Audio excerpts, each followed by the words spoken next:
नमस्कार, श्री स्वामी समर्थ। माझ्या सर्व मैत्रिणींना मकर संक्रांतीच्या खूप खूप शुभेच्छा। आज मकर संक्रांत आहे आणि त्या निमित्ताने कोणाच्या ना कोणाच्या तरी घरी आज हळदी कुंकूही आहे। तर माझ्याही मैत्रिणींच्या घरी हळदी कुंकू आहे। तर हळदी कुंकूसाठी जाण्यासाठीच मी साडी छान नेसून तयार झालेली आहे। तर आता मैत्रिणींच्या घरी हळदी कुंकूला जाणार आहे मी। तर चला हळदी कुंकूला जाऊन येते आणि नंतर बोलते। नमस्कार।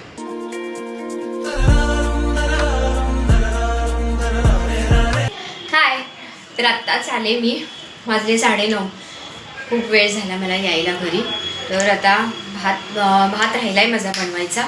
तर आता पटकन कुकर लावणार आणि भाकरी शिल्लक आहे अजून करायची। तर आता तीही करून घेणार पटकन। तोपर्यंत शर्वरीला सांगितले थोडा वेळ बस। शर्वरीला थोडा वेळ बसायला सांगितलेलं आहे मी, कारण मला यायला लेट झाला। मैत्रिणी भेटल्या की आपण गप्पा वगैरे मारत बसतो आणि मग वेळ कसा निघून जातो हे आपल्यालाही समजत नाही। त्याच्यामुळे वेळ झाला मला यायला। तर आता पटकन भाताचा कुकर टाकणार आणि एका साईडला भाकरी करते पटकन आणि मग शर्वरीला जेवायला वाढते। तसंही काही उद्या स्कूलला सुट्टीच आहे, पण तिला मी सांगितलेलं अभ्यास करायचा थोडा वेळ।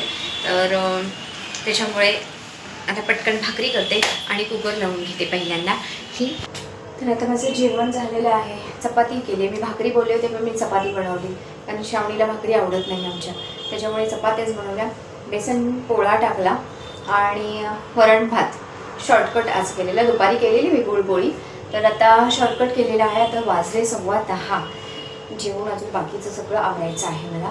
तर चला आजचा ब्लॉग मी इथेच एंड करते। आजचा ब्लॉग ॲक्च्युली माझा खूप छोटा झालेला आहे।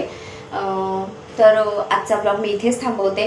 जर माझा व्हिडिओ आवडला असेल तर लाईक करा, शेअर करा आणि सबस्क्राईब करा। चला उद्या भेटूया नवीन ब्लॉगमध्ये। तोपर्यंत श्री स्वामी समर्थ।